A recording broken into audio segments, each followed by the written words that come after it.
அல்லேலூயா, அல்லேலூயா. இந்த சம்பவத்தை நம்ம அடிக்கடி வாசிச்சிருக்கோம். 5 அப்பம் 2 மீன். தெரியுமா? தெரியுமா? பெரியம்மா இல்லடா, தெரியுமான்னு கேட்டேன். சொல்லுங்க. 5 அப்பம் 2 மீன். அவ்வளோதான். எல்லாருக்கும் தெரியுமில்ல. இந்த சம்பவத்தை நம்ம பார்த்துருக்கோம். அடிக்கடி பைபிளில் வாசித்தது. ஏற்கனவே நம்ம சபையில் ஒரு 2-3 தடவை தியானிச்சிருக்கோம். இன்னைக்கு அப்பா உங்களுக்கு புதுசு சொல்லி கொடுப்பாருன்னு நான் விசுவாசிக்கிறேன். ஒரு வசனத்தை 7 முறை தியானிக்கலாம். இன்னைக்கு நம்ம தியானிக்க போகிறோம். நான் நம்புறேன் உங்களுக்கு ஆசீர்வாதமா இருக்கும்னு. விசுவாசிக்கிறீங்களா? அல்லேலூயா. இங்க 2 மீனை பத்தி மட்டும் உங்கள்கிட்ட பேச போறேன். என்னது? பக்கத்தில் உள்ளவங்களை பார்த்து சொல்லுங்க, அவரு 2 மீனை பத்தி மட்டும் பேச போறாராம். சொல்லுங்களேன். ஆமா, இன்னைக்கு அல்லேலூயா. இன்னைக்கு 2 மீனை மட்டும் உங்களுக்கு காட்ட போறேன். 3வது மீன் டைம் இருந்தால் எடுக்கலாம்னு நினச்சேன். டைம் கம்மியாக இருக்கனால 2 மீனை பற்றி உங்கள்கிட்ட பேச போகிறேன். இன்றைக்கி பக்கத்து வீட்டில் மீன் எடுத்தாங்க. அதனால் செய்தியை நான் மீனாக மாற்றிட்டேன் இன்றைக்கி. அதனால் இன்றைக்கி அந்த மீனை பற்றி நம்ம இன்றைக்கி பேச போகிறோம். அல்லேலூயா. ஒரு காம்பவுண்டே மீன் எடுத்துச்சு அன்றைக்கி. சரி, கர்த்தருக்கு ஸ்தோத்திரம். ஆமாம். என்ன நடக்குது அங்கே? எத்தனை பேர் சாப்பிட்டாங்க? 5000 பேர் சாப்பிட்டாங்க. சரியா? 2 மீன் ஞாபகம் வச்சுக்கோங்க. மீனை மட்டும்தான் பேச போகிறேன் இன்னைக்கு. ஆமாம். அந்த இடத்துல நடந்த காரியம் என்னென்னா, இந்த 2 மீன் என்னென்ன மீனுன்னு உங்களுக்கு பிரித்து சொல்லுவேன். முதல் மீன், ஒரு காரியம் அங்கே நடக்க போகுது. இந்த இடத்துல ஒரு குட்டி பையன் அந்த 2 மீனை அவன் கையில் வச்சுருக்கான். அதை கொண்டு வந்து இயேசு கிறிஸ்துட்ட கொடுக்குறான். இயேசு கைக்கு போன உடனே அது ஒரு பெருக்கமாகுது.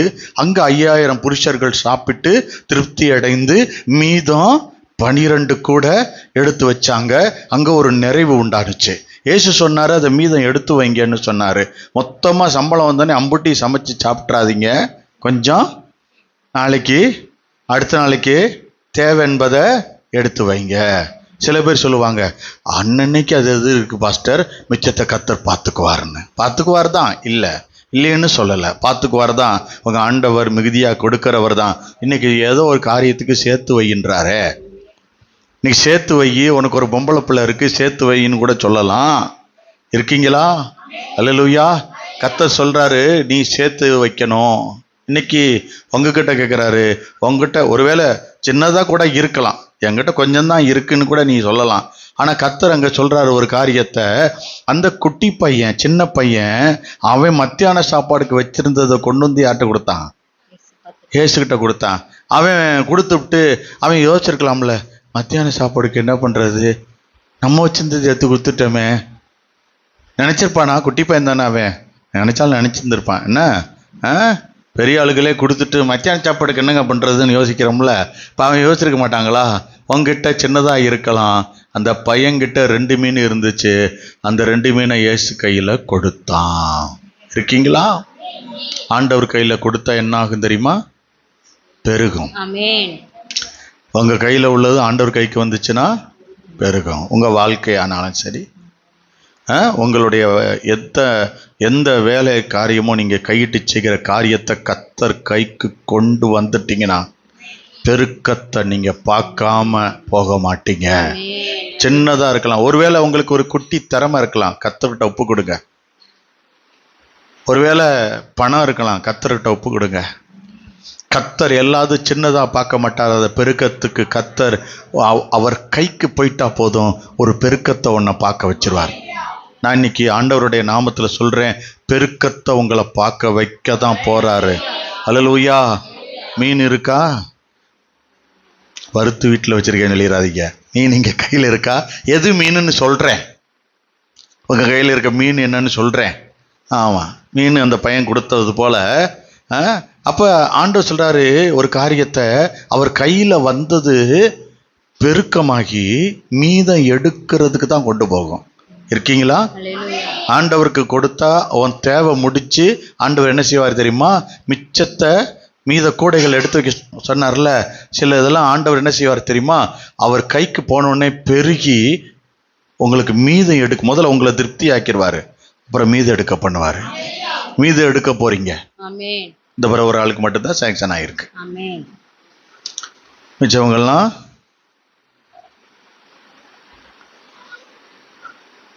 உன் கையில் என்ன இருக்கு? பைபிள் இருக்குன்னு சொல்லிடக்கூடாது. 2 மீன் இருக்கா? அதை இன்னும் இல்லை இயேசுக்கிட்ட கொடுக்காம அதை பிடிச்சிக்கிட்டே நிற்கிறீங்களா? அந்த 2 மீனை நான் என்ன மீன் சொல்கிறேன், நான் அப்புறமேட்டு இதெல்லாம் யோசிச்சுக்குங்க. உங்கள் கையில் ஒரு கேள்வியாக வைக்கிறேன். நீங்கள் கையிலேயே அந்த மீனை பிடிச்சி நிற்கிறீங்களா, இல்லை இயேசு கையில் கொடுத்துட்டீங்களா? முதல்ல சொன்னேன், உன் திறமையாக இருக்கலாம், ஒருவேளை உன் நேரமாக இருக்கலாம், டைம், ஒருவேளை பணமாக இருக்கலாம். இயேசு கையில் கொடுத்துட்டேன்னா அவர் பெருக்க ரெடியா இருக்கார். அவர் சொல்றாரு, உனக்கு கொடுத்துட்டு மீதத்தையும் நான் எடுத்து வைக்கிற அளவுக்கு கொடுப்பேன். அல்லேலூயா. இப்போ இல்லை உங்கள் கையில் எதையா 2 மீனை பிடிச்சிட்டு வச்சுட்டே இருந்தீங்கன்னா நீங்கள் கொஞ்சம் யோசிக்கணும். இன்னைக்கு கையில் பிடிச்சிருந்தா பிரயோஜனம் இல்லை, இயேசு கையில் கொடுத்தாதான் எனக்கு ஆசீர்வாதம்ன்றதை முடிவு எடுத்துடணும். இருக்கீங்களா? ஆண்டவர் அதை காரியத்தை குறித்து ஒரு சின்ன விளக்கத்தை உங்களிடத்துல கொடுக்க சொல்றார். உன் கையில் இருக்கிற 2மே என்னன்னு நீங்கள் கொஞ்சம் யோசிக்கணுமா? 5 அப்பம் 2 மீன் அந்த பையன்கிட்ட இருந்துச்சு. உங்ககிட்ட இருக்கிறது என்ன? அதை இன்னும் பிடிச்சி நிற்கிறியா, இல்லை இயேசுக்கிட்ட கொடுத்துட்டியான்னு யோசிக்கணும். இன்னைக்கு நீங்கள் உங்கள் இருதயத்தில் கொஞ்சம் யோசித்து பார்க்கணும். என்னன்னா, எதெல்லாம் நாம் சுமக்கிறோம் கர்த்தர் கையில் கொடுக்கலன்றதை பார்க்கணும். எந்த மீனை என் கையில் பிடிச்சி நிற்கிறேன்றதை நீங்கள் யோசிக்கணும். இதை கொஞ்சம் ஆழமாக நம்ம கொஞ்சம் பார்க்க போகிறோம். இருக்கீங்களா? அந்த பையன்கிட்ட என்ன இருந்துச்சு? 2 மீன் இருந்துச்சு. அல்லேலூயா. அவங்கிட்ட இருந்த மீன் 5 அப்பம் 2 மீன் அங்கிருந்த அத்தனை பேருடைய மத்தியான சாப்பாட்டுக்கு போதுமானதா இருந்துச்சா, இல்லை மீதமும் எடுத்தாங்களா? அப்படிதான் மாறும். ஆண்டவர் உன் மீதம் எடுக்கிற பாதையை காட்ட போறாரு. இதை அவர் கையில கொடுத்தேன்னா, மத்தியான சாப்பாடுக்கு இப்ப ரெடி பண்ணி வச்சுட்டு வந்திருக்கீங்களே மீன், ஆண்டவர் கையில கொடுத்தீங்கன்னா, ஆண்டவர் கையினா யாரு? பாஸ்டருக்கு 2 சேர்த்து கொடுத்தீங்கன்னா மீது எடுக்க பண்ணுவாரு. ஐயோ, இவர் எங்கேயோ வாடகைன்ட்டு எப்படியோ வந்துட்டாரியா, மீனை வாங்காம விடமாட்டார் போல இருக்குன்னு அவர் யோசிச்சுக்கிட்டே இருந்திருப்பார் போல இருக்கு. இல்லை எட்டி பார்த்தார என்னவோ அப்படின்னு. இன்னைக்கு உங்ககிட்ட இருக்க 2 என்ன காரியம்ன்றத கர்த்தர் கையில கொடுக்க போறீங்க. ஒரு 3-4 காரியங்களை உங்களுக்கு சொல்றேன். உன் திறமை அப்படி சொன்னல, உன் திறமை என்ன? நல்லா பாடுற தாளந்து இருக்கலாம். அது உன் திறமை தானே, ஆண்டவர் கொடுத்த திறமை தானே. அந்த பாடல் தாளந்து, ஒருவேளை நீ செய்யக்கூடிய வேலை, இதெல்லாம் மீனா நினைச்சுக்குங்க. இதை நீங்களே வச்சுக்கிட்டு வீட்டிலேயே உட்காந்து பாடிக்கிட்டு, பாத்ரூம் சிங்கரா, இல்லை வீட்டிலேயே உட்காந்து பாடிக்கிட்டு அப்படியே இருக்கீங்களா? இல்லை கர்த்தருடைய சமூகத்தில் வந்து நான் பாடி ஆண்டவர்கிட்ட அந்த மீனை கொடுக்க போறேன்னு நினைக்கிறீங்களா? உங்க திறமைய கர்த்தர்ட்ட கொடுக்கணும். ஆண்டவர் அதுதான் எதிர்பார்க்கிறாரு. உங்க வேலை செய்யறீங்க பாருங்க, சில பேர் வேலை செய்யறீங்க, கர்த்தருக்காகவும் வேலை செய்யணும். அல்லேலூயா. வீட்டு வேலையை மட்டும் நல்லா செய்றீங்க. பாஸ்ட் உங்க வீட்டுக்கு வர்றாருன்னா வீட்டை என்னவா மாத்துறீங்க? வீட்டுக்கு பாஸ்ட் வரணும்னா வீட்டை என்ன செய்யறீங்க? சுத்தம் பண்ணி தொடச்சி எல்லாரும் வர்றாங்க. வீட்டை என்ன எதுவும் நினைச்சிடக்கூடாது. ஏசப்பா டெய்லி உங்க பின்னாடியே கூட ஏத்திடுறாரு. அவர் பார்த்துக்கிட்டு இருக்காரு, என்னையே மதிக்க மாட்டாங்களே, நான் தானே அவங்கள ஆசீர்வதிக்கிறேன், நான் உன் கூடையே திரிகிறேன். ஒரு சகோதரி இருக்கிறாங்க மிளகு பாறையில், மகதலேனா மரியாள்னு. அந்த சகோதரி எப்போ பார்த்தாலும் வீட்டை சுத்தம் பண்ணிக்கிட்டே இருப்பாங்க. என்ன சிஸ்டர் இப்படி பண்ணிக்கிட்டே இருக்கீங்கன்னு கேட்பேன். அவங்க சொல்லுவாங்க, என் கூட தானே ஏசப்பா வராரு, அவர் அசுத்தமானதில் எப்படி நிற்க வைக்க முடியும்? பாத்திரத்தை கழுவி போடுவாங்க. என் கூட கிச்சனில் வந்து அவர் அந்த இடத்துல நிற்கும் போது அவர் எப்படி அசுத்தத்தோடு நிற்பார்னு. சில பேருடைய அந்த பாத்திரம் விளக்குற சிங்கெல்லாம் பார்த்தீங்கன்னா, ஆத்தாடி சாமி, அங்கேயே தொட்டுக்கிட்டு கும்பிட்டுட்டு ஒரே ஓட்டம், அந்த ஊரையே காலி பண்ணி ஓடி போயிடுவாங்க.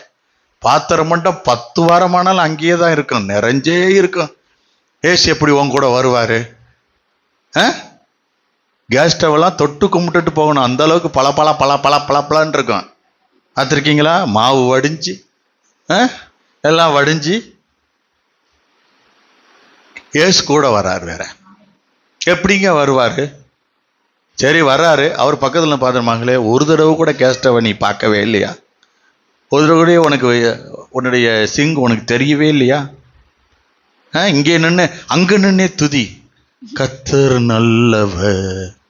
எங்க நின்று எப்படித்தான் மனசு வருதுன்னு தெரியலங்க. இருக்கீங்களா? உங்க திறமைய அந்த பாடுறீங்க பாருங்க, நீங்க வேலை செய்யறீங்க பாருங்க, அது உலகத்துக்காக செய்றீங்க, கர்த்தருக்காக அந்த வேலையை செய்யணும். உங்க வீட்டு வேலையவே கர்த்தர் உங்க கூட இருக்கிறாருன்னு செய்யணும். புரிஞ்சுக்குங்களா? புரிஞ்சிருக்கா உங்களுக்கு? நீங்க பயன்படணும்னா, அந்த காரியத்தை சரியா செயல்படுத்தணும்னா, கர்த்தர் சொல்றாரு உங்க வீட்டுக்குள்ள இயேசு உங்க கூட வர்றாருன்றத முதல்ல நீங்க பயந்தீங்கன்னா தான் கர்த்தர் தன்னை தெரியப்படுத்துவாரு. உன் கூட நிக்கிறேன். உன் வீட்டுல துணிமணி எல்லா இடத்துலயும் கடந்துச்சுன்னா, குப்பை கடந்துச்சுன்னா, சுத்தம் இல்லாம இருந்துச்சுன்னா, கர்த்தர் எப்படி உன் வீட்டுக்குள்ள வருவாரு? ஏங்க, ஒருத்தவங்க வேற யாரு கெஸ்ட் வராங்கன்னா உங்க வீடு எப்படிங்க வைப்பீங்க? என் ஆண்டவர் அவ்வளவு அற்பமாவா இருக்காரு? அவருக்கு அவ்வளவு ஒரு நேரம் கொடுக்க கூடாதா? நீங்க சுத்தமா வைக்கிறதே உங்க அப்பா வர்றதுக்கு தானேங்க. உங்க வாழ்க்கையே மாத்துவாருங்க. ஆலயத்தை ஏன் கேத்ரின் சிஸ்டர் சுத்தம் பண்ணிக்கிட்டே இருக்காங்க சொல்லுங்க? ஆண்டவர் இங்க வருவாரு, ஏசப்பா வருவாரு, ஏசப்பா எங்க கூட இருப்பாரு, எங்களை ஆசீர்வதிக்கிற இடம். ஏன் அவங்க இவ்வளவு மெனக்கெட்டுக்கிட்டு இருக்காங்க? கர்த்தர் இங்கே அவர் என் தேவன் துக்கப்பட்டு போயிடக்கூடாதுன்னு நினைக்கிறாங்க. நீங்க நினைக்கணுமா இல்லையா? உங்க கூட இருக்கிற கர்த்தர் உங்க பக்கத்திலேயே சிங்க் பக்கத்திலே தான் நிக்கிறாரு.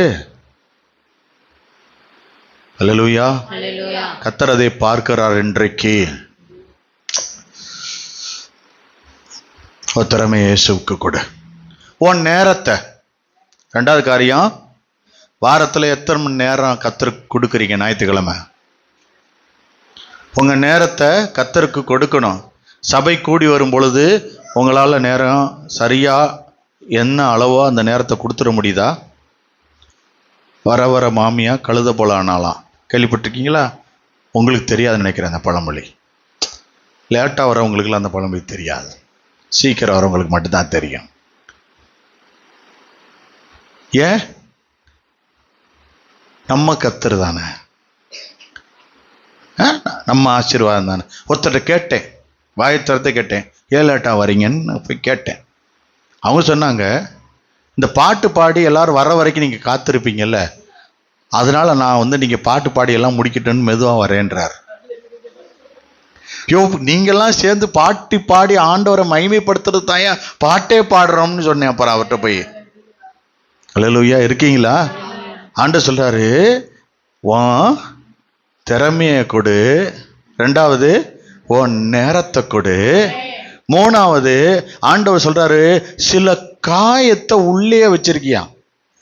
நீ இயேசுகிட்ட கொடுக்காத காயம்னு ஒண்ணு உன் உள்ளத்துல இருக்குன்றாரு.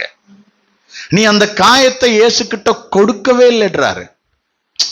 இதெல்லாம் போய் கொடுப்பாங்களா இயேசுகிட்ட அப்படின்னு நீ நினைக்கிறீங்களா? சில பேர் நினைக்க, ஆண்டவர் சொல்றாரு என்கிட்ட, சில பேர் நினைக்கிறான் காயத்தெல்லாம் ஆண்டவர்கிட்ட காட்டுவாங்க. கடந்த கால வேதனை, இது ஆண்டவருக்கு தெரியப்படுத்தணும். இது என்னோட பிரச்சனை, இது ஏன் நான் ஆண்டவர்கிட்ட போய் சொல்லணும்? நான் கடந்த காலத்தில் நான் செஞ்ச தவறுனா இன்னைக்கு உன்னை ஆசீர்வதிக்கணும்னு கர்த்தர் அதை எதிர்பார்க்கிறாரு. நீ அவர்கிட்ட கொண்டு வரணும்னு நினைக்கிறாரு. இது நீ சில வேளைகளில் அதை பிடிச்சுக்கிட்டு அழுகிற, அந்த அந்த மீனை பிடிச்சிக்கிட்டே அழுகிற, இது என் பிரச்சனை, இது என் பிரச்சனை, இது என்னோடது, நான் கர்த்தர்ட்ட எப்படி கொடுக்கறது, கர்த்தர் எப்படி மாத்துவாருன்னு நீ பிடிச்சிக்கிட்டு நிற்கிற அந்த மீனை. கர்த்தர் கையில் அந்த மீனை கொடுத்துட்டேன்னா பெருக்கம் உண்டாகும், மாறாததும் மாறும். கர்த்தர் சொல்றாரு. இன்னொன்னு, சில பேருடைய கனவு, நிறைய கனவு கண்டு தான் வாழ்க்கை ஆரம்பிச்சிருப்பீங்க இல்லையா? இருக்கா? பக்கத்துல பார்த்து கேளுங்க, கனவு கண்டீங்களா? ஐயோ, என்னைய பாஸ்ட் கொஞ்ச நேரம் கழிச்சு தானே தூங்க வைப்பாரு, நான் அப்புறம் தானே சொல்லுவேன். கனவு கண்டீங்களா? ஆமா பாஸ்டர், உருவம் நீ என்னை விரட்டுறோம். யோ, நான் அந்த கனவை சொல்லல. உன் வேலையில என்ன ஒரு பெரிய இடத்துல போய் உட்காருவேன்னு கனவு கண்டிருக்கீங்களா? உன் பிசினஸ், நீ தொடங்குற பிசினஸ்ல நல்லா செழித்தவங்கன்னு நினைச்சிட்டு இருக்கியா? நீ கையிட்டு செய்கிற அந்த வேலையை உன் பிள்ளை ஒரு பெரிய இடத்துல போய் உட்காரணும் உன் கனவு இருக்கா? உன் கனவை கேட்கிறாரு, உன் கனவை கேட்கிறாரு. ஆமா, இங்க யாரோ ஜெபிப்பாங்க, என் புள்ள ஒரு நல்ல கவுன்சிலரா வந்தா நல்லா இருக்கும். ரட்சிக்கப்பட்ட என் புள்ள எல்லாம் ரட்சிக்கப்பட்டவெல்லாம் உட்கார்ந்தா அதெல்லாம் ஆசீர்வாதம் இல்லையா? இப்பயே கொஞ்சம் லஞ்சம் எல்லாம் ஒளிஞ்சுக்கிட்டு இருக்கு. ரட்சிக்கப்பட்டவங்க எல்லாம் உட்கார்ந்தா ஏரியாவே சுத்தமாயிருங்க. இங்க பாருங்க, நீங்க காண்ற கனவெல்லாம் ஆண்டவர் உங்க உள்ளத்துல போட்டது. எங்க அம்மா என்னை எப்ப பார்த்தாலும் இப்படி மாறணும், இப்படி. அது இயேசு உங்க தாயாருக்குள்ள வைத்த ஒரு ஆசை. அவருடைய திட்டத்தை நிறைவேற்றுறதுக்கு தான் உன் தாய் தகப்பனுக்குள்ள அந்த ஆசையை வைக்கிறார், ஆசீர்வாதத்தை. நீ ஜெயிக்கணும். இன்னைக்கு ஆண்டு சொல்றாரு, அந்த மீனை, உன் கனவுன்ற மீனை நீ கையிலேயே வச்சிருக்கியா? உன் பிள்ளை இவ்வளவு கெட்டிக்கார பிள்ளையா, நல்லா படிச்சு மார்க் எடுக்கிற பிள்ளையா, நல்லா சாதிக்கிற பிள்ளையா என் பிள்ளை வரணும்னு நீ நினைச்சுக்கிட்டு இருக்க, அதை ஆண்டவர் கையில கொடுக்காமையே வச்சிருக்கியேன்னு கேட்கிறாரு. அல்லேலூயா. உன் கனவை கூட, உன் கனவை கொடுத்துறேன், உன் கனவை கூட. என் பிசினஸ்ல இந்த இடத்துக்கு நான் போய் நிக்கணும்னு ஒரு கனவு காண்டையில இயேசுகிட்ட கூட அதை பெருக்கி அதை உன் கையில கொடுக்கும் போது அதுல மீதெடுக்க உன் வாழ்க்கைக்குள்ள வருவாரு. நிச்சயமா, நிச்சயமா நீ எதிர்பார்த்த மார்க்கை விட அதிகமா தான் இயேசு கொடுப்பாரு. நம்புறீங்களா? ஆண்டவர் உங்களை ஜெயிக்க வைப்பாரு. அடுத்த காரியம், நீ எதை கொடுக்கணும் தெரியுமா? உன் பணத்தை. அல்லேலூயா. வந்துட்டாரியா? மெதுவா. தசாபாகத்தை கர்த்தர் கையில கொடுக்கணும். காணிக்கைய கர்த்தர் கையில கொடுக்கணும். கர்த்தர் கையில கொடுத்தா சில பேர் கையில கொடுக்கறதுக்கு நடுங்கும் தெரியுமா? கொடுத்தா என்ன நடக்கும் தெரியுமா? அதை பெருக பண்ணுவார். அவர் கைக்கு போயிருச்சுன்னா, அவர் ஸ்தோத்திரம் பண்ணிட்டார்னா, தசமபாகம் கொடுக்குறீங்களா? நீங்கெல்லாம் கொடுக்குறவங்க மட்டும் ஒரு அல்லேலூயா சொல்லுங்களேன், ஒரு 7-8 பேர். அப்ப நீங்க தசாபாகத்தை கொடுக்கும் பொழுது கர்த்தர் எப்படித்தான் எண்ணுவாரோ தெரியலன்ற. அப்ப கர்த்தர் சொல்றாரு, தசாபாகத்தை கொடுக்கிற நீங்க ஆலயத்துல ஆகாரம் உண்டாக்கணும்னு உங்களை பிரிச்சு வச்சுட்டார் அப்பா. சரியா? ஆண்டவர் உங்களை கொண்டு நிறைய பேரை மாதம் மாதம் போஷிச்சுக்கிட்டு இருக்காரு. ஆண்டவர் என் புள்ள இருக்குடான்னு அவர் நம்பிட்டு நிக்கிறாரு. அவர் சொல்றாரு, நீ என்ன செய்யணும்? உன் பணத்தை கொண்டு வந்து கர்த்தருக்கு நீ கொடுக்கும் பொழுது கர்த்தர் சொல்றாரு, 12 கூட நிறைய மீதம் எடுக்கிறது அளவுக்கு உன்னை பெருக பண்ணுவேன். உனக்கு மட்டும் இல்ல, சிலதை கொடுக்க போகிறேன், மீதம் எடுத்து வைக்கிற அளவுக்கு, அக்கௌண்ட்ல போய் வைக்கிற அளவுக்கு. இதுவரைக்கும் என் அக்கௌண்ட் நிரம்பல நினைக்கிறேன், இனி நிரப்புறதா கர்த்தர் மாத்துவாரு. இன்னைக்கு அதை தான் உன்கிட்ட சொல்றாரு. சிலருடைய அக்கௌண்ட கர்த்தர் தொட போறாரு. அல்லேலூயா. ஏன் நம்ம பிடிச்சுக்கிட்டே நிக்கிறோம் தெரியுமா? அந்த மீனை கர்த்தர்ட்ட கொடுக்காம இருக்கிறதுக்கு காரணம் இருக்கு. பயம். சிலருக்கு பயம்தான் அந்த மீனை பிடிச்சுக்கிட்டே இருக்க. கர்த்தர்ட்ட கொடுத்துட்டா என்ன செய்யறது? கொடுத்தா தீர்ந்து போயிருமே, பயம் வந்துட்டு. இப்ப காசு வச்சிருக்கான், ஆண்டவருக்கு கொண்டே காணிக்க போட்டா, தசமபாகத்தை கொண்டே கொடுத்துட்டா நாளைக்கு இன்னொன்னுக்கு இருக்காதேன்ற ஒரு பயம், அவருக்கு எப்படி கொடுக்க போறேன்ற பயம், நான் வட்டி எப்படி கட்டுவேன்ற பயம், நான் இதெல்லாம் என்ன செய்ய போறேன்ற பயம். ஏன் ஒரே ஒரு ஒர்க்கை பார்க்காம 10 வேலையை பார்க்குறீங்க? பயம். பயம். நான் தோத்துருவேணும், என்னை கர்த்தர் விட்டுருவாரோன்ற பயம்தான் 10 வேலை எடுக்க சொல்லுது. 10 வேலை எடுக்க சொல்லுது. அல்லேலூயா. ஆண்டவர் சொல்றாரு, உனக்கு ஒரு பயம் இருக்கு, உனக்கு பயம் இருக்கு. கர்த்தர் சொல்றாரு, நீ கர்த்தர்ட்ட கொடுத்தேன்னா அந்த பையனுக்கு பயம் இருந்திருக்குமா இல்லையா? மத்தியான சாப்பாடை கொண்டு போய் கர்த்தர்ட்ட கொடுத்துட்டா நான் என்னத்தை சாப்பிடுவேன்? உன் சாப்பாடை கொண்டு வந்து கொடுத்துட்டு நீ வீட்டுக்கு போகும்போது வெறுமையா உன்னையே அனுப்பிடுவாரா இயேசு?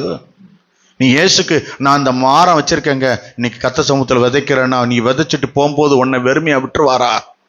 ஏன் தெரியுமா? பிசாசு உன் கையை முடக்கி வச்சிருக்கான், நீ வந்து காலம்புள்ள கடன்லயே வரணும்னு. சில பேர்ல நினைப்பாங்க, சில வருமானம் எனக்கு கொடுத்துருக்கதே ஆண்டவர் என்ன தெரியுமா, என் கடனை அப்படியே அடைச்சு காலம்புள்ள அப்படியே இருப்பேன். ஏன்னா கர்த்தர் கையில கொண்டு போய் அதை கொடுத்து பெருக்கிறதுக்கு நீ வழி செய்யவே இல்லை. அப்படி கர்த்தர் கையில கொண்டு போய் வச்சுட்டா பெருக்கம் உன் வாழ்க்கைக்குள்ள வரும். ஒரு சகோதரர் காலேஜ் படிக்கிறாரு, படிப்புக்கு தேவையான காரியத்தை வேலையும் செய்கிறாரு, படிப்புக்கு தேவையான பண தேவைக்கு வேலையும் செய்கிறாரு. வேலை செஞ்ச அந்த பணம் அவர் படிப்புக்கு பத்தாது. காலேஜ் படிக்கிறவங்களுக்கு அவர் செய்கிற வேலையில் பணம் பத்தாது. ஆனால் தசமபாகத்தை கொண்டு வந்து சரியாக கரெக்டாக கர்த்தர் சமூகத்தில் செலுத்திக்கிட்டு இருக்கார். அவரை வெறுமையா விடுவாரா? அவர் கைக்கு வந்து சேர்ந்துருச்சா இல்லையா? பெருக்கத்தை உண்டாக்குவாரா இல்லையா? கர்த்தர் ஒரு பெருக்கத்தை கண்டிப்பா கொடுப்பாரு. உங்க பிள்ளை கர்த்தர் சமூகத்துல கரெக்டா செய்யுது, கரெக்டா நடக்குது, நீங்க நீங்க நீங்க பாக்குறீங்களா? உங்க பிள்ளைய நீங்க கவனிச்சுக்கிட்டு இருக்கீங்களா? உங்க பிள்ளை தசமபாகம் செலுத்துதா? உங்க பிள்ளை பைபிள் வாசிக்குதா? உங்க பிள்ளை கர்த்தருடைய சமூகத்துல ஒழுங்கா இருக்குதா அப்படின்னு நீங்க பாக்குறீங்களா? அவங்க தனிப்பட்ட ஜெபம் அவங்க வாழ்க்கையில இருக்கு. அவங்க எத்தனை மணி நேரம் வேதம் வாசிக்க பாக்குறீங்களா? இருக்கா அவங்ககிட்ட? சிவிலிபுத்தூர்ல ஒரு தாயார் இருந்தாங்களாம். அவங்க பையன் ட்ரெஸ்ஸை துவைக்கும் போது அவன் டிராயருக்குள்ள ரத்தமா இருந்துச்சான். எப்ப பார்த்தாலும் அவன் டிராயருக்குள்ள ரத்தமா இருக்குமா. இவன் பாத்ரூம் போயிட்டு வரும்போதெல்லாம் இவன் டிராயருக்குள்ள ரத்தமா இருக்கே, என்ன செய்யறான் தெரியலையே, இது என்ன செய்யறான் தெரியலையேன்னு அந்த தாயார் ஒவ்வொரு நாளும் ஆலயத்துல வந்து அழுகுறாங்க. என் பையன் பாத்ரூம் போயிட்டு ரொம்ப நேரம் லேட்டா கழிச்சு வர்றான், அவன் டிராயர்லாம் ரத்தமா இருக்கு, என்ன செய்யறான் தெரியல, உள்ள என்ன நடக்குது தெரியல, என்ன அழுகுறாங்க அந்த தாயார் வந்து. ஒரு நாள் அவன் அந்த பாத்ரூம்ல ஒரு ஓட்டை போட்டு வச்சிட்டாங்க. அவன் பாத்ரூம்குள்ள போகும்பொழுது உள்ள என்ன செய்யறான்னு பார்க்கணும்னு ஓட்டம். அந்த ஓட்ட வழியா பாக்குறாங்க, அவன் போத ஊசிய மருந்தை எடுத்து தன் சரீரத்துக்குள்ள உள்ள ஏத்திக்கிட்டு இருக்கான். அவன் குத்துன உடனே, சரியா குத்த தெரியாம குத்துன உடனே அவன் டிராயர்ல எல்லாம் ரத்தம் பீச்சிட்டு வருது. அந்த தாய் தகப்பன் கதறி அழுகுறாங்க. போத ஊசியை பயன்படுத்தி என் பிள்ளை வாழ்க்கை நாசமாகுது ஓடுறாங்க. ஆண்டவர் சமூகத்துக்கு ஊழியக்காட்ட போய் சொல்லி என் பிள்ளைய மீட்டெடுக்கணும், என் பிள்ளை பாவத்தில் இருக்கான், என் பிள்ளைய மீட்டெடுக்கணும்னு கதறி எழுதுறாங்க. நீங்க உங்க பிள்ளைய கவனிக்கிறீங்களா? உங்க பிள்ளை பைபிள் வாசிக்கிறாங்களா இல்லையா நீங்க கவனிக்கிறீங்களா? உங்க பிள்ளை ஆலயத்துக்கு வரும்போது பைபிளோட வர்றாங்களா இல்லையான்னு? நரகத்துக்கு போயிடுவான். நீங்க ஆலயத்தில் இருக்கான்னு நினைச்சிட்டு இருக்கீங்களா? பைபிள் இல்லைன்னா நரகம் கன்ஃபார்ம். பைபிள் கையில இருக்கணும். உங்க பிள்ளை வாசிக்கிறத நீங்க பாக்குறீங்களா? உங்க பிள்ளைய வாசிக்க விட்டு ஜெபிக்க விட்டு முழங்கால் படிக்கிட்டு கர்த்தருக்கு முன்பாக தாழ்மைப்பட நீங்க பார்க்கணும். கர்த்தர் அதை எதிர்பார்க்கிறாரு. பெற்றோர்களாகிய நீங்க உங்க பிள்ளைகளை கவனிக்கணும். அல்லேலூயா. ஒரு குழந்தை கை சூப்புறதை விட்டுட்டேன்னு அடையாளப்படுத்தி கர்த்தர்ட்ட சாட்சி சொல்றான். அவ உள்ளத்துக்குள்ள தெரிஞ்சிருக்கு இயேசுவை நான் மகிமைப்படுத்தணும்னு. உங்க சின்ன குழந்தை, நீங்க எல்லாரும் சாட்சி கேட்டீங்க. உங்களுக்குள்ள உங்க பிள்ளை எப்படி இருக்கு நீங்க கவனிக்கிறீங்களா? உங்க பிள்ளை பாத்ரூம் போனா செல்லை எடுத்தா என்ன பாக்குறாங்கன்றத உங்களுக்கு தெரியுமா? உங்க பிள்ளைகளுடைய செல்லை நீங்க செக் பண்ணிருக்கீங்களா? நீங்க ஜெபிக்கணும். உங்க பிள்ளைங்க உங்களை பார்க்கணும். உங்க பிள்ளைங்களுடைய காரியத்தை நீங்க பார்க்கணும். அல்லேலூயா. கர்த்தர் அதை கவனிக்கணும் என்று விரும்புகிறார். ஒவ்வொரு குழந்தைகளும் உள்ள என்ன பண்றாங்கன்னு கவனிக்கணும். நம்ம பிள்ளைங்களுடைய வாழ்க்கை நம்ம கையில கர்த்தர் கொடுத்திருக்கிறாரு. அல்லேலூயா. சில அவமானங்களை பிள்ளைகள் கொண்டு வந்துருவாங்க. சிறு பிள்ளைகளை ஆரம்பிக்கும் போதே நம்ம கவனிக்கலைன்னா பின்னாடி பிரச்சனை வரும்பொழுது கர்த்தரிடத்துல வந்து கதறக்கூடாது. அல்லேலூயா. அவமானத்தை இயேசு கையில கொடுக்கறீங்களா? இது ரொம்ப எனக்கு அவமானமா இருக்கு, இந்த காரியத்து நிமித்தம் எனக்கு அவமானமா இருக்குன்னு அந்த மீனை பிடிச்சிட்டு இருக்கீங்களா? இல்ல அந்த மீனை இயேசுகிட்ட கொடுக்குறீங்களா? உங்க அவமானத்தை இயேசுகிட்ட கொடுத்துருங்க. அவமானத்துக்கு நீங்க அவமானப்படுத்தணும்னு நீங்க போய் நிக்காதீங்க. உங்க அவமானத்துக்கு பதில் சொல்ல இயேசு வர்றாரு. விசுவாசிக்கிறீங்களா? உங்க அவமானத்துக்கு பதில் சொல்ல இயேசு வர்றாரு.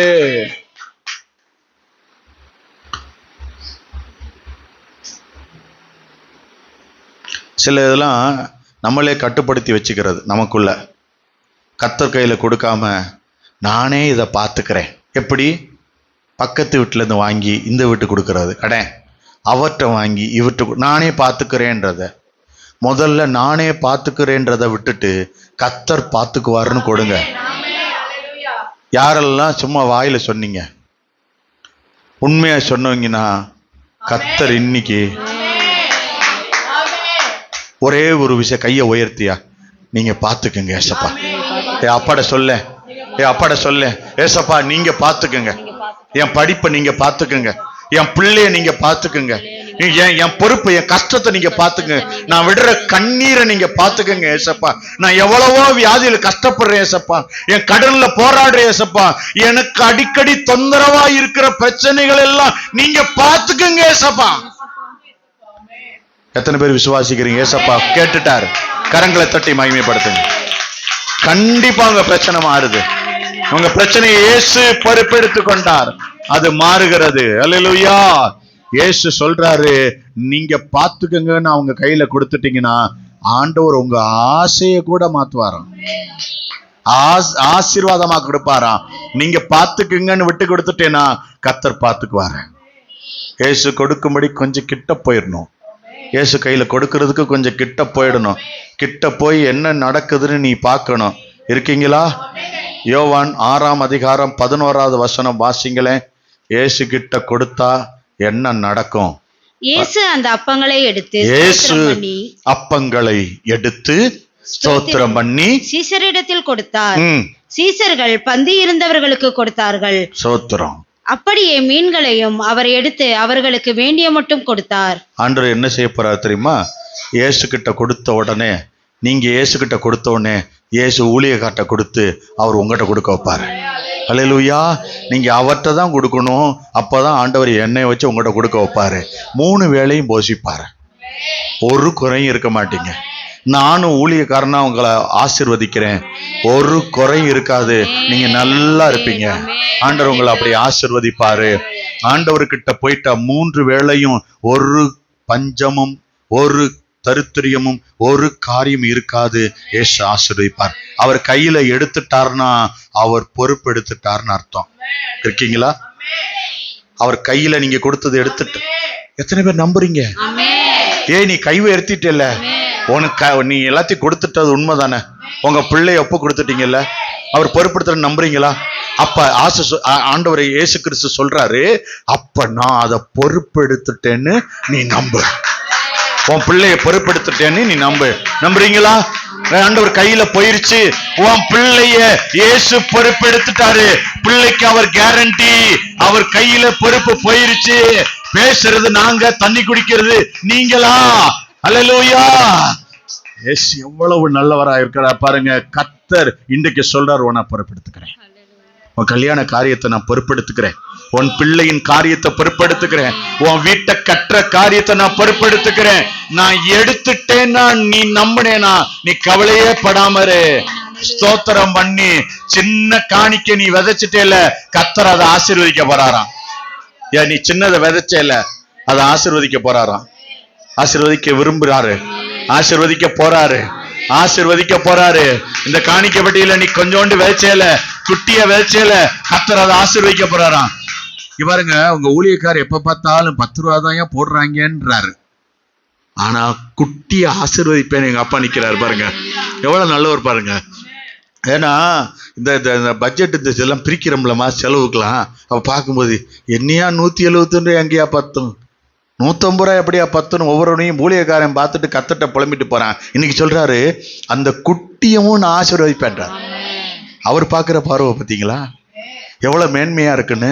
நிச்சயம் மிகுதி எடுக்க பண்ணுவாரு. அவர் என்ன செய்வார் தெரியுமா? அதை வாங்கி பிட்டு கொடுப்பார். இதை உடைச்சு பூட்டை உடைச்சு காணிக்க எடுக்கிறது இல்லை. இது திறந்து இந்த பணத்தை உடைச்சு பிட்டு சீசர்களுக்கு கொடுப்பாரு.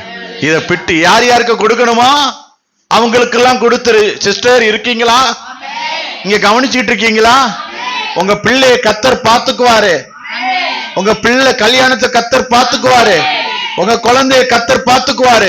உங்க வீட்டை கர்த்தர் பார்த்துக்குவாரு. உங்க கணவரை பத்திரமா பார்த்துக்குவாரு. நம்புறீங்களா? கல்யாணம் ஆகாதவங்களா ஆமேன்றாங்க. நீங்க உங்க ஆமேனை சரியா சொல்ல மாட்டீங்க.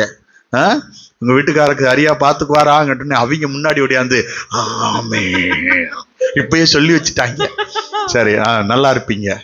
ஆண்டவர் உங்களுக்கு அது என்ன செய்ய போறாரு? உடைச்சாதான் ஆசீர்வாதம் வருன்றாரு. சிலர்லாம் உண்டியலை உடைச்சு கொண்டு வந்து கொட்டு பத்தியாரு. ஒரு 2-3 பேர் தான் ஏன் நம்புறாங்க. நீ உயரணும் நம்புறியா? அதுக்கு நீங்க பூட்டல்ல உடைக்க சொல்றீங்க. உயரணும்னா கர்த்தருக்கு விதைக்கிறவன் வெறியா போக மாட்டான். அதனால கர்த்தருக்கு கொடுத்தா இங்க பாருங்க, நீங்க கொடுத்தீங்கன்னா கர்த்தருடைய ஊழியம் இன்னும் பெருகும். நாங்க இன்னும் டிராக்ஸ் நிறைய வாங்குவோம். அநேகர் சுவிசேஷத்துக்கு அனுப்புவோம். அமுதா சிஸ்டர்லாம் ரெடி ஆயிட்டாங்க, டிராக்ஸ் கொடுத்தா நாங்க போக ரெடின்னு. ஆமா, நீங்க எவ்வளவு விதைக்கிறீங்களோ விதைக்க விதைக்க ஒரு ஆத்மாவை நாங்க யாரையா போய் சந்திப்போம். யாருக்காவது ஏதாவது ஒண்ணு வாங்குவோம், யாருக்காவது ஒரு கிஃப்டை கொடுப்போம், அவங்கள இயேசுவை பத்தி சொல்லுவோம். பைபிள் இன்னும் 2-3 வாங்கி கொடுப்போம். புதிய ஏற்பாடுல முன்னாடி ஃப்ரீமா, இன்னைக்கு 50 ரூபாமா. இன்னைக்கு நீங்க எல்லாம் காணிக்க விதைக்க விதைக்க நாங்க அதை வாங்கி இன்னும் 2 பைபிளை வாங்கி யாராவது பைபிள் கேட்டாங்கன்னா அவங்களுக்கு கொண்டு போய் கொடுப்போம். அவங்கள தேல் கொட்டாம பாத்துக்குவாரு ஏசப்பா. புரிஞ்சுவேன். கரங்களை தட்டி ஆண்டவர் மகிமைப்படுத்து. இருக்கீங்களா? நானே 2 மீன் சாப்பிடுன்னு நினைக்காதீங்க. 12 கூட வரணும்னு நினைச்சுக்கிட்டே இருங்க. நஷ்டத்தை ஆக்க மாட்டாரியா, லாபம் தான் கொடுப்பாரு. எப்ப பார்த்தாலும் 2 மீனை எங்கிட்ட கொடுத்துரு உங்ககிட்ட கொடுத்துருன்னு கொடுத்து பாரு. பாஸ்டருக்கு மத்தியான சாப்பாடுக்கு அது சேரணும். அல்லேலூயா. அப்படியா? ஏசப்பா கொடுங்கடானா ஆமே நல்லலையே கத்துறாங்க. இயேசுவுக்கு கொடுங்க, அப்பதான் அவர் பாஸ்டர் கொடுப்பாரு, பாஸ்டர் உங்ககிட்ட கொடுப்பாரு. எத்தனை பேருக்கு புரியுது? இயேசு கிட்ட சீஷர்கள் கொண்டு போய் என்ன செஞ்சாங்க, அந்த குட்டி பையன் இருந்து வாங்கிட்டு போய் மீனை அங்க கொடுத்தாங்க. அவர் வாங்கி ஆசீர்வதித்து பிட்டு சீஷர்களுக்கு கொடுத்து இப்ப அவங்ககிட்டயே கொடுத்துருன்றார். அங்க போயிட்டு திரும்ப உங்ககிட்ட தாங்க வருவேன். என்ன தெரியுமா? பெருகி வரும். மீத 12 கூட நிறைய வரும். இருக்கீங்களா? கர்த்தர் ஆண்டவர் உங்களை அப்படி நிரப்ப விரும்புறாரு. சகோதரியே, சகோதரனே, இன்றைக்கு உன் கையில மீன் இருக்கா? இதை வச்சுக்கிட்டு என்ன பண்ண முடியும்னு சொல்லாத. அதை இயேசு கையில கொடு. அதை அவர் 5000 பேரை போஷிக்கிறதற்கு அவர் பயன்படுத்துவாரு. நீ காலியாக மாட்ட. ஒண்ணுமே இல்லைன்னு உன்னை வெறும் பாத்திரமா விட மாட்டாரு. அவர் உன் கூட இருந்து உன் கூடைய நிரப்புவாரு. மாப்பிசுகிற தொட்டிய நிரப்புவாரு. ஆசீர்வதித்து உன்னை பெருக பண்ணுவாரு. நீ இயேசுவை பிடிச்சுக்கிட்டு இருக்க, அவர் உன்னை பிடிச்சிட்டு இருக்காரா? சில பேர் என்ன செய்யுங்க, மீனை தான் பிடிச்சி நிக்கிறீங்க. 2 கையிலையும் மீனை பிடிச்சிக்கிட்டு இயேசு வராரு, அவரை பிடிக்க மாட்டீங்க. நீங்க அவரை பிடிக்கணும். அதை பிடிச்சிருக்கிறத அவர் கையில கொடுக்கணும். அவர்கிட்ட கொடுத்தீங்கன்னா அற்புதம் தான். இருக்கீங்களா? அற்புதம் தான். ஒரே நிமிஷம் அப்படியே கண்ண மூடி மட்டும் ஒரு வார்த்தை சொல்லலாமா? இயேசுவே, ஆண்டவர் கையில நீங்க சொல்லும்போது கொடுக்க வேண்டியது, ஆண்டவரே இன்னைக்கு உங்க கையில என் 2 மீனையும் கொடுக்கிறேன், என் 2 மீனையும் தர்றேன். அது சின்னதா இருந்தாலும் பரவாயில்ல, பெருசா இருந்தாலும் பரவாயில்ல, ஏசப்பா நான் உங்க கையில கொடுக்கிறேன். நீங்க அதை பெருக்குங்க. நாங்க வேற யாருக்கிட்டையும் பேங்க்லயோ மத்த மனுஷட்டை கொடுக்கல, உங்க கையில கொடுக்கிறோம். நீங்க அதை பெருக்கி தாங்க. ஆமென், ஆமென், ஆமென். ஏசு அதை பெருக்க போறாரு. நிச்சயமா அநேகர் அதை திரும்ப வாங்க போறீங்க. ஆண்டவர் சொல்றாரு, ஏன் என் கையில ஒண்ணுமில்லைன்னு கவலைப்படாத, ஏதோ ஒண்ணு இருக்கு அப்படின்னு கர்த்தர் அதை பயன்படுத்த போறார். நீ வேலையா இருந்தாலும் பயன்படுத்த போறார். அல்லேலூயா. இருக்கீங்களா? 2வது மீனை பார்க்கலாமா? முதல் மீனை பார்த்துட்டீங்க, 2வது மீனை பார்க்கலாமா? முதல் மீன் 5000 பேரை போசிச்சு. 2வது மீன் மத்தேயு எழுதின சுவிசேஷம் 17ஆம் அதிகாரம் 24, 25, 26, 27.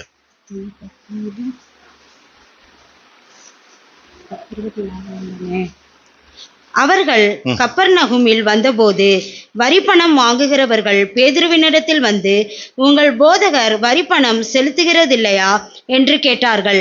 செலுத்துகிறார் என்றான். அவன் வீட்டிற்குள் வந்தபோது அவன் பேசுகிறதற்கு முன்னமே இயேசு அவனை நோக்கி, சீமோனே, உனக்கு எப்படி தோன்றுகிறது? பூமியின் ராஜாக்கள் தீர்வையையும் வரியையும் தங்கள் பிள்ளைகளிடத்திலோ அந்நியர்களிடத்திலோ யாரிடத்தில் வாங்குகிறார்கள் என்று கேட்டார். அதற்கு பேதுரு, அந்நியரிடத்தில் வாங்குகிறார்கள் என்றான். இயேசு அவனை நோக்கி, அப்படியானால் பிள்ளைகள் அதை செலுத்த வேண்டுவதில்லையே. ஆகிலும் நாம் அவர்களுக்கு இடரலாயிராதபடிக்கு நீ கடலுக்கு போய் தூண்டிலில் போட்டு முதலாவது அகப்படுகிற மீனை பிடிச்சு அதன் வாயை திறந்து பார். ஒரு வெள்ளி பணத்தை காண்பாய். அதை எடுத்து எனக்காகவும் உனக்காகவும் அவர்களிடத்தில் கொடு என்றார். அல்லேலூயா. ஏசப்பா ஒரு காரியத்தை அங்க பேதுருட்ட சொல்றார். என்னன்னு, அங்க வரிப்பணம் செலுத்தணும். அங்க ஒரு பணம் செலுத்தக்கூடிய ஒரு காரியம் நடக்குது. அங்க பேதுருட்ட கூப்பிட்டு சொல்றாரு, நீ போய் கடலுக்கு போய் என்ன செய்ய, என்ன போடணும், வலை போட சொன்னாரா, தூண்டில் போட சொன்னாரா? தூண்டில் போடணும். தூண்டில் போட்டு மீனை பிடிச்சு அதை வாயை திறந்தா ஒரு வெள்ளிப்பணம் இருக்கும். அதை எடுத்து உனக்காகவும் எனக்காகவும் செலுத்து. அல்லேலூயா. இதோடைய காரியத்தை குறித்து உங்களோட கூட நான் பேச போறேன். தேவன் நம்முடைய தேவைகளை முன்னதாகவே அறிந்திருக்கிறார். இருக்கீங்களா? முன்னாடியே அவருக்கு தெரியும் உங்களுக்கு என்ன தேவை என்பதை. இன்னைக்கு அவர் ஓடி போய் மீன் வாயில வச்சுட்டு வந்துட்டாரா? முன்னாடியே வச்சிருக்காரு. அதனாலதான் இவங்க அப்படி வருவாங்கன்னு தெரியும்.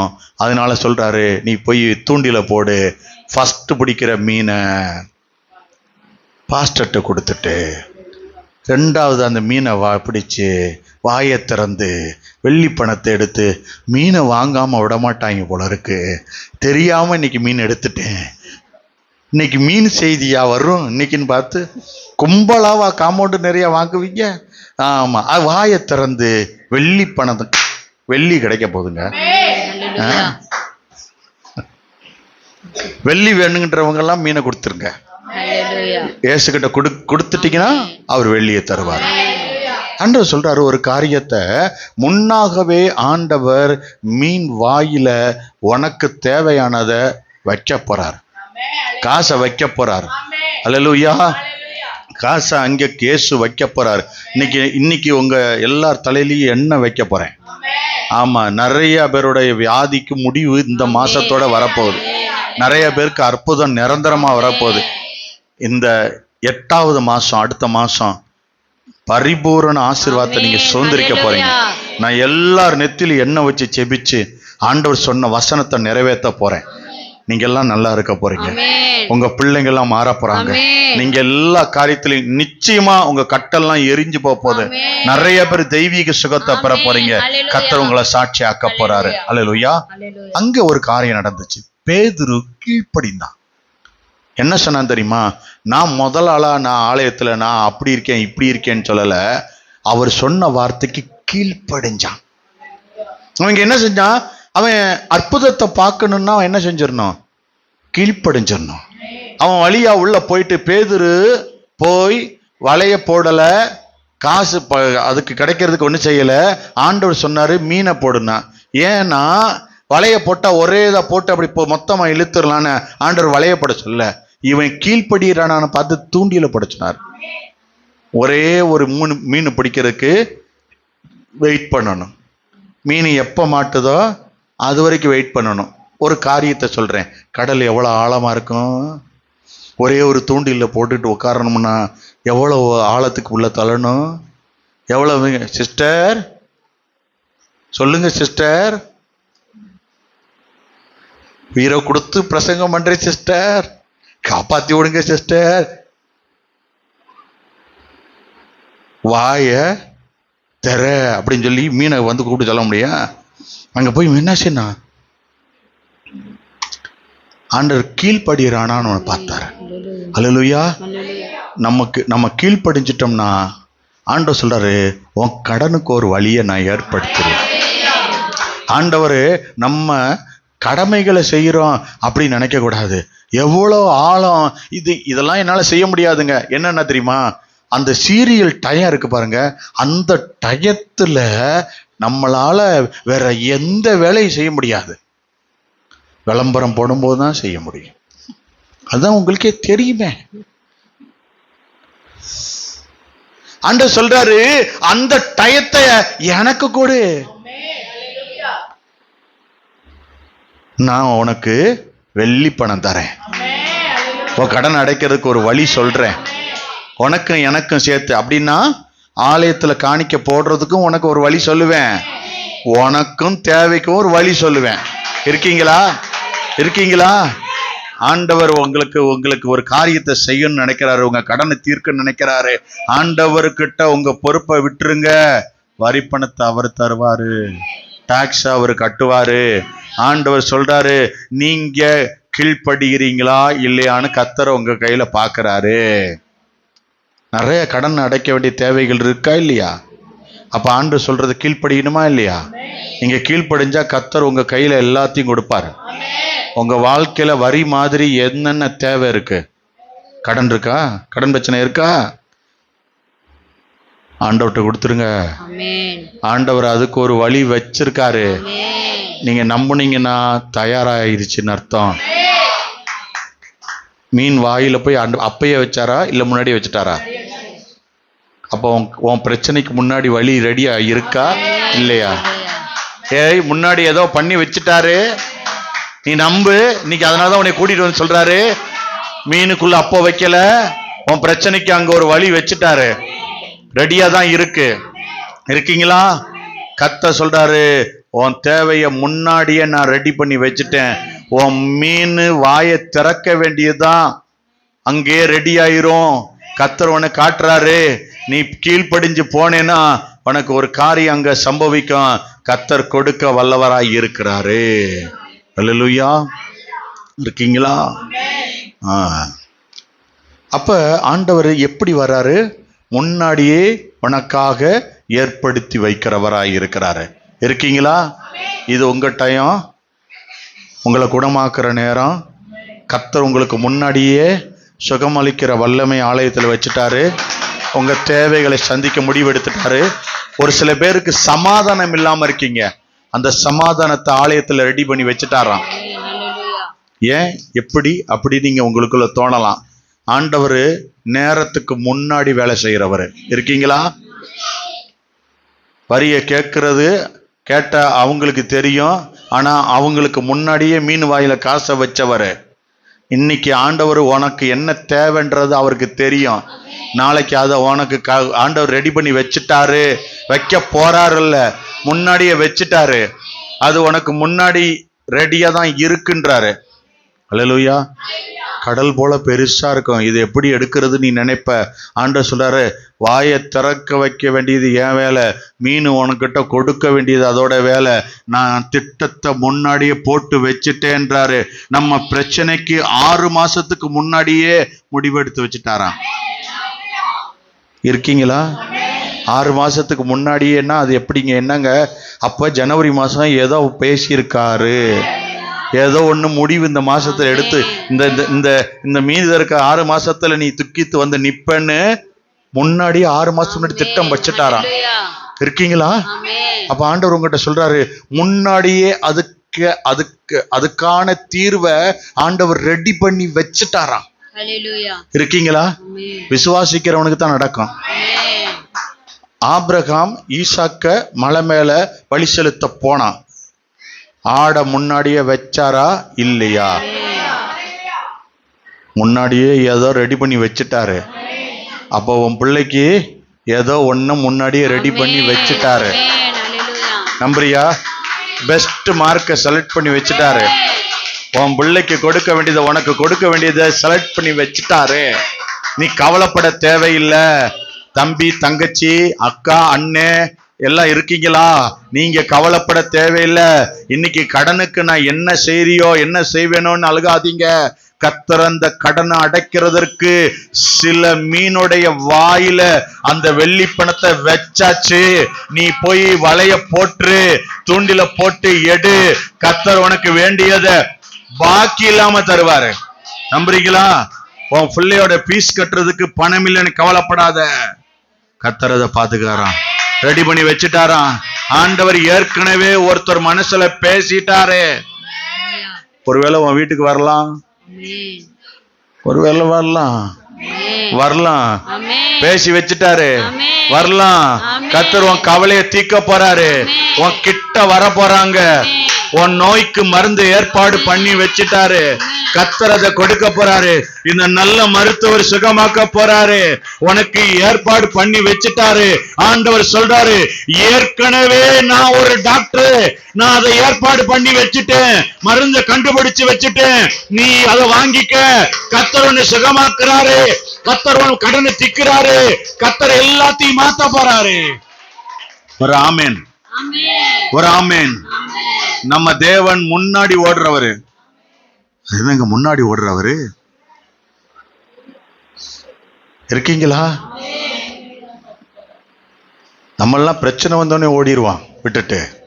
ஆனா நமக்கு முன்னாடி ஓடுறவரு வழியை செவ்வப்படுத்துறவரு, நமக்கு முன்னாடி ஓடுறவரு எல்லாத்தையும் மாத்துறவரு, உனக்கு முன்னாடி ஓடுறவரு உனக்கு ஒரு வழியை உண்டு பண்றவரு, உனக்கு சரியான பாதையை உண்டு பண்ணுகிறவர் தான் உனக்கு முன்னாக ஓடிக்கொண்டிருக்கிறார். நம்முடைய தேவன் உனக்கு முன்னாக ஓடுகிறவர்.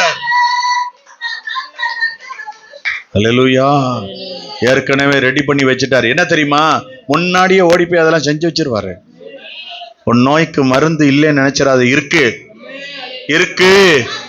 ஆண்டவர் ஏற்கனவே கண்டுபிடிச்சு வச்சுட்டாரு. ஆண்டவர் முன்னாடியே போய் சரிப்படுத்தி வச்சுட்டாரு. இந்த வாரத்துக்கு அப்புறம் சிலர்லாம் அதை காண போறீங்க. இந்த வார்த்தை உனக்கானது, இந்த வார்த்தை உனக்கானது, இந்த வார்த்தை உனக்கானது. ஆமென். கர்த்தர் முன்னாடியே ரெடி பண்ணி வச்சுட்டாரு. நீ எல்லாவற்றையும் மேல நம்பிக்கை வைக்காத, இயேசு மேல நம்பிக்கை வை. மனுஷ மேல நம்பிக்கை வைக்காத, இயேசு மேல வை. என்ன காரியம் என்பதை கர்த்தர் சில நாட்களுக்குள்ள, அடுத்த மாசம் நீங்க உங்களை பார்த்துருவீங்க. அடுத்த மாசம் சந்திக்கப்படும். நீ இழந்ததை கர்த்தர் திரும்ப கொடுக்க போறாரு. கர்த்தர் உன் கண்ணு முன்னாடி காட்ட போறாரு. வல்லமையாய் தேவன் கிரியை செய்ய போறாரு. முன்னாடி ஓடி இருக்காரு, முன்னாடி ஓடி இருக்காரு, முன்னாடி போயிருக்காரு. கோணலானவைகளை செவையாக்குகிற கர்த்தர் உனக்கு முன்னாக போயிருக்கிறாரு. அவர் உலகத்துக்கு முன்னாடி ஓடிட்டாரு. இந்த வார்த்தை வெறுமையா என்கிட்ட திரும்பாதுன்னு சொல்லிட்டாரு. அல்லேலூயா. உன் பிரச்சனைக்கு பிறகு ஓடுறவர் இல்ல, உன் பிரச்சனைக்கு முன்னாடி ஓடுறவரு. உன் கடனுக்கு ஒரு தீர்வை உண்டு பண்ண முன்னாடி போயிருக்காரு. உன் பிரச்சனைக்கு முன்னாடி ஒரு அற்புதம் நடக்க போகுது. உன் பிரச்சனை தோத்து ஓட போகுது. கர்த்தர் வந்துட்டாருன்னு சாத்தான் உன்னை விட்டுட்டு பயந்து ஓட போறானா? உன்னை நொறுக்கி நினைக்கிறான் நொறுக்கணும்னு, அவன் உன்னை பார்த்துட்டு பயந்து ஓட போறான்னு கர்த்தர் சொல்றாரு. ஆனால் தேவன் உனக்கு முன்னாடி ஓடி இருக்கிறாரு. ஆபிரகாமுக்கு எப்படி மலை மேல ஒரு கடாவை உண்டாக்குனார், ஆட்டுக்கடாவை, இன்றைக்கு அப்படியாக உனக்கு முன்னாக நீ யாருக்காவது கொடுக்க வேண்டியதை கர்த்தர் உனக்கு முன்னாகவே செலுத்தி வைக்க போறாரு. சிலரெல்லாம் 8வது மாதம் அற்புதமான சாட்சி சொல்ல போறீங்க. இஸ்ரவேல வனாந்திரத்துல விடல, முன்னாடியே மன்னாவை ரெடி பண்ணி வச்சிருந்தாரு. சில பேருக்கு மன்னாவை ரெடி பண்றாரு. உனக்கு முன்னாடி நீ வருவேன்னு தெரிஞ்சு கர்த்தர் அதை ரெடி பண்ணி வென்றாரு. இருக்கீங்களா? பேதுருக்கு வரி பணத்தை முன்னாடி ரெடி பண்ணவரு உங்களுக்கும் எனக்கும் இன்னைக்கு போறாரு. இன்னைக்கு போறாரு. நீ அழுது கொண்டிருந்துக்க பிரச்சனைக்கு தீர்வை முன்னாடியே ரெடி பண்ணி வச்சுட்டாராம். அதை நீ பார்க்க போறேன்னு சொல்றாரு. சகோதரியே, ஆண்டவர் சொல்றாரு, சகோதரனே, நீ யோசித்து கொண்டு ஆண்டவரிடத்துல அழுது கொண்டிருக்கிறத அந்த கடன் பிரச்சனையை இயேசு மாத்த போறேன்னு சொல்றாரு. நீ நில்லு, பயப்படாத. உன் பிரச்சனைக்கு முன்னாடி இயேசு ஆண்டவர் போயிருக்காரு. அவர் முன்னாடி ஓடி இருக்கிறாரு. அந்த பிரச்சனைக்கு ஒரு நல்ல முடிவு வருகிறது. அந்த பிரச்சனையை ஆண்டவர் மாத்த போறாரு. இந்த பிரச்சனையை ஏன் அலோவ் பண்ணாருன்னு நினைச்சுக்கிட்டு இருக்க? இல்ல, நான் முன்னாடி போயிட்டேன். அந்த பிரச்சனைக்கு ஒரு நல்ல யுத்தம் பண்ணுவேன். ஒரு நல்ல முடிவு வரும். இந்த வாரத்துக்குள்ள ஒரு நல்ல செய்தி வரும். இந்த வாரத்துக்குள்ள ஒரு நல்ல செய்தி வரும். இந்த வார்த்தைக்கு கீழாய் அமர்ந்திருக்கிற உன்னை பார்த்து சொல்றாரு, இந்த மீன் வாயில இருந்தது உன் தேவைகளை சந்தித்தது. ஏன் எல்லா காரியத்துக்கும் சோர்ந்து போயிருக்க? யாரு எனக்கு முன்னாடி ஓடி இருக்கான்னு நீ கொஞ்சம் யோசிச்சு பார்க்கலையா? இயேசு உனக்கு முன்னாக ஓடி இருக்கிறாரு. இயேசு உனக்கு முன்னாக உன் பாவத்துக்காக மரித்திருக்கிறார். இயேசு முன்னாக சிலுவையில் மரித்திருக்கிறாரு. இனி நீ மரிக்க தேவையில்லை. உன் பாவத்துக்கு நீ தண்டனையால் இல்ல, இயேசு உன்னை விடுதலை ஆக்குகிறாரு. உன் தேவைக்கு ஒரு திட்டத்தை வகுத்துட்டாரு. உன் வேலையில ஒரு மாற்றத்தை கொண்டு வந்துட்டாரு. அவர் ஒரு பிரச்சனைய முடிவெடுத்துட்டாருன்னா அங்க உன் பாதை ஆசீர்வாதமா தான் இருக்கும். நீ கண்ணீரோட தான் சாட்சி சொல்ல போற. உடைஞ்சு வந்த உள்ளத்தை கர்த்தர் தேற்றி இன்னைக்கு கண்ணீர் சாட்சி வரும்னு சொல்றாரு. நான் உனக்கு முன்னாடி போயிருக்கேன்னா நீ நம்பு. உன் பிரச்சனைக்கு ஒரு நல்ல வெற்றியை ரெடி பண்ணிக்கிட்டு இருக்கேன். ஒரு நல்ல வெற்றியை உனக்கு கொடுக்க போகிறேன். உன்னை அழுக வச்சவங்களுக்கு முன்னாடி ஒரு நல்ல வெற்றியை உனக்கு கொடுக்க போறேன். ஆண்டவர் சொல்றாரு, உன் கண்ணீரை பார்க்கிற தேவன் சொல்றாரு. எத்தனை பேருக்கு முன்னாடி தவித்து நின்ற இன்னைக்கு சொல்றாரு, உன் பிரச்சனைய நான் முடிக்க போறேன். 6 மாசத்துக்கு முன்னாடியே திட்டத்தை வகுத்துட்டேன். இனி அது தீர்வு, இனி அதன் முடிவு, இனி அதனுடைய ஜெயம் தான் உனக்கு கிடைக்க போகுது. அல்லேலூயா, அல்லேலூயா. நான் 3வது மீனை பத்தி ஒரு கொஞ்சமா சொல்லிட்டு உங்களுக்கு முடிக்கிறேன். என் மனசுல அந்த 3வது மீன் உங்களுக்கு கொடுத்துட்டா நல்லா இருக்கு. 2 மீன் தான், 3வது ஒரு மீன் அதுல இருக்கு. அது உங்களுக்கு நல்லதை சொல்லுன்னு நான் நினைக்கிறேன். ஒரு சின்னதா கொஞ்சோண்டு மட்டும் உங்களுக்கு சொல்லிட்டு நான் முடிச்சிடறேன். ஏன்னா என் மனசு கேட்காதது. 3வது மீன் யோனாவை விழுங்கின மீன். யோனாவை விழுங்கின மீன். சில பிரச்சனை உன்னை முழுங்கி வச்சிருக்கலாம். வர்றாரு, மீனின் வாயை திறக்க வர்றார் ஒருத்தர். மீனின் வாயை திறக்க பண்ணுகிறவர். உன் கரை வந்துருச்சு, உன் கரை வந்துருச்சு. உன்னை முழுங்கின அந்த கடன் கரையில கக்க போகுது, கரையில கக்க போகுது. அந்த மீனுக்கு கட்டளை வந்துருச்சு, உன் கடனுக்கு கட்டளை வந்துருச்சு. யோனாவை விழுங்கின மீன் மரண இருள் இல்ல, நான் உயிர் இல்ல, போராடிக்கிட்டு இருந்த நினைச்சேல கர்த்தர் சொல்றாரு, அந்த மீனுக்கு கட்டளை கொடுத்துட்டேன், உன்னை கரையில கக்க போகுது. அந்த நெருக்கத்திலிருந்து யோனா கர்த்தரை நோக்கி கூப்பிட்டான். அந்த இருளின் பள்ளத்தாக்கிலிருந்து கர்த்தரை நோக்கி யோனா கூப்பிட்டான். யோனா 1:17 வாசிங்கன்னா அங்க போராடினான். அங்க 2:10 வாசிங்கன்னா 15 வாசிங்கன்னா நிறைய அதுல இருந்து அந்த சம்பவம் போராட்டங்களை குறித்து கொடுக்கிறது. வயிற்றுக்குள்ள இருந்து நிறைய போராடினான். ஆண்டவர் அவனை விடுவிக்கிறதற்கு அந்த மீனுக்கு கட்டளை கொடுத்துட்டாரு. ஆண்டவர் சொல்றாரு, இன்னும் சில மாதத்துக்குள்ள அந்த மீன் வாயை திறந்து கரையில கக்கதான் போகுது, இருட்டு மாறதான் போகுது. மீன் வயிற்றுல இருந்து நீ போராடினில, பசியிலையும் பட்டினியிலையும் கடந்து கதறின உன்ன கர்த்தர் சொல்றாரு, அது கரையில கக்க போகுது, கரையில நான் நிப்பேன்றாரு. முன்னாடி உனக்கு முன்னாடி வந்து நிக்கிறவரு கரையில வந்து நிக்க போறாரு உன்னை சந்திக்கிறதற்கு. அல்லேலூயா.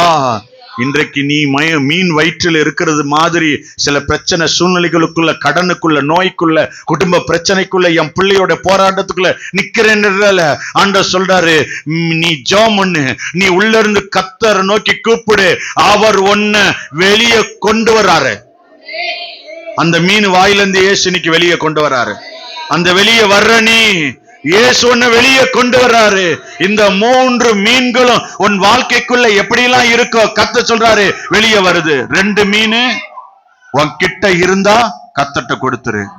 முதல்ல சொன்னார் 2 மீன் கொடுக்கிறது.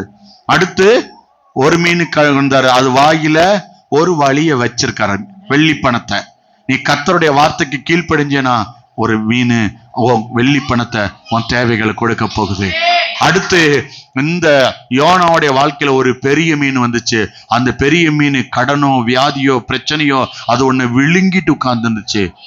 மீட்பர் பேசுறாரு, அந்த மீனோட பேசி உன்னை கரையில கக்கும்படி பண்ண போறாரு. ஆண்டவர் இதோ உன்னை அழைச்சவர் உண்மையுள்ளவர், உன் பிரச்சனையை அறிந்து அந்த மீன் வாயிலிருந்து உன்னை கக்க வைக்க போறாரு. நீ கீழே விழுந்து அந்த காரியத்துல கர்த்தரை மகிமைப்படுத்த போற. இதோ கர்த்தர் சொல்றாரு, ஏசாயா 43:19 வாசித்து நீ முடி. ஏசாயா 43:19 உனக்கு தீர்க்க தரிசனமா கொடுக்கிறாரு. அடுத்த வருடத்தின் வாக்கு தத்தம் இதுதான் சொல்றாரு. இதோ நான் புதிய காரியத்தை செய்கிறேன். ஆண்டவர் சொல்லிட்டாருப்பா. 2027 வாக்கு தத்தம். இதோ நான் புதிய காரியத்தை செய்கிறேன், அது இப்பொழுதே அது தோன்றும். அடுத்த வருஷத்தின் தீர்க்க தரிசனமான வாக்கு தத்தத்தை கர்த்தர் இன்னைக்கு சொல்றாரு. அடுத்த வருஷத்தினுடைய 2027 வாக்கு தத்தம் இப்பொழுது தோன்றுகிறது. வாசிங்க. இதோ நான் புதிய காரியத்தை செய்கிறேன், இப்பொழுதே அது தோன்றும், நீங்கள் அதை அறியீர்களா? இன்னைக்கு நீங்க அறிஞ்சுக்குங்க. நான் வனாந்தரத்திலே வழியையும் வந்துருச்சுங்க, அவாந்தர வெளியிலே ஆறுகளையும் உண்டாக்குவேன். வனாந்தரத்துல நிக்கிற போல நிக்கிறியா? 2027 உன் வாக்கு தத்துவத்தை கர்த்தர் கொடுக்கிறாரு. இதுதான் புதிய காரியம். கர்த்தர் சொல்றாரு, இந்த 3 மீனுடைய வேலை முடிஞ்சிச்சு. கர்த்தர் சொல்றாரு, இதோ நான் புதிய காரியத்தை செய்கிறேன். ஆண்டவர் நீ அறிவாயா? ஆண்டவர் இதோ வாயை திறந்துட்டாரு. கர்த்தர் சொல்றாரு, இன்னைக்கு என் பிரசங்கம் முடிகிறது, கர்த்தருடைய வேலை தொடங்குகிறது. கர்த்தருடைய வேலை தொடங்குகிறது. கர்த்தர் தீர்க்கமாய் உன்னோடு கூட பேசி இருக்கிறார். எல்லாரும் முழங்கால் படியிடுவோம். கர்த்தர் இந்த நாள்ல பெரிய காரியங்களை கர்த்தர் உன் வாழ்க்கையில செய்ய போறாரு. அவர் நன்மை செய்கிற தகப்பன். எங்கள் அன்பின் பரலோக பிதாவே, உடைய பரிசுத்த பிள்ளையாகி இயேசு கிறிஸ்துவுக்குள்ளாக வந்து போய் சோத்தரிக்கிறேன். இந்த வார்த்தைகளை நீர்தான் இந்த பிள்ளைகளோடு பேசியிருக்கீங்க. நீங்க மகிமைப்படுங்க, நீங்க மகிமைப்படுங்க. இது உங்க வார்த்தை. நீங்க இந்த பிள்ளைகளோட இடைப்பட்டு வாக்கு கொடுத்து தீர்க்கமா பேசியிருக்கீங்க. என் ஆவியானவர் அநேகரை தொற்றுக்காரு. நிறைய பேர் தொடரணும்னு கேட்டீங்கல்ல. ஆண்டவர் சொன்னாரு, இப்போ உங்களை நான் உன்னை இந்த வசனத்துல தொட்டிருக்கேன், உனக்கு தெரியுதா? நீ கேட்டதுனால உன்னை தொட்டேன்றாரு. சிலரெல்லாம் தொட்டிருக்காரு. இன்னைக்கு இந்த வார்த்தை உனக்கு தான் கர்த்தர் சொல்லி உன்னை தொட்டிருக்காரு. கர்த்தர் உன்கிட்ட சொன்ன வார்த்தை நிச்சயமா நிறைவேறும், நிச்சயமா நிறைவேறும். 2 மீனை நீ கையிலேயே பிடிச்சு நிக்கிறீல, கொடுத்துரு, கொடுத்துரு, கடனை கொடுத்துரு, பிரச்சனையை கொடுத்துரு. அவர் எதெல்லாம் மாத்த போறாரு, அது பெருக போகுது. கர்த்தர் உன் வாழ்க்கையை மாத்த போறாரு. சிலரெல்லாம் மீது எடுக்க போறீங்க. சிலரெல்லாம் 12 மாதத்தின் ஆசீர்வாதத்தை பெற போறீங்க. கர்த்தர் அதை கொடுக்க போறாரு. அந்த பிள்ளைகள் ஒவ்வொருவரையும் ஆசீர்வதியும். நீங்க இன்னைக்கு பிள்ளைகளை நிறைவாய் ஆசீர்வத்திற்காக நன்றி செலுத்துகிறேன். ஆயத்தமா வந்த கர்த்தர் உன்னை பேசிட்டாரு, உன்னை வழி நடத்திட்டாரு. ஆண்டவரே, பிள்ளைகள் கூட இருந்ததுக்கு எல்லா காரியம் செய்ய போறதுக்காக நன்றி செலுத்துகிறேன். அடுத்த வாரத்துல அநேகர் சாட்சியா இருக்க போறதுக்காக நடிச்சது உடைய கரத்துல எப்ப கொடுக்கிறேன். இயேசுவின் வல்லமையுள்ள நாமத்தில் பிதாவே, ஆமென்.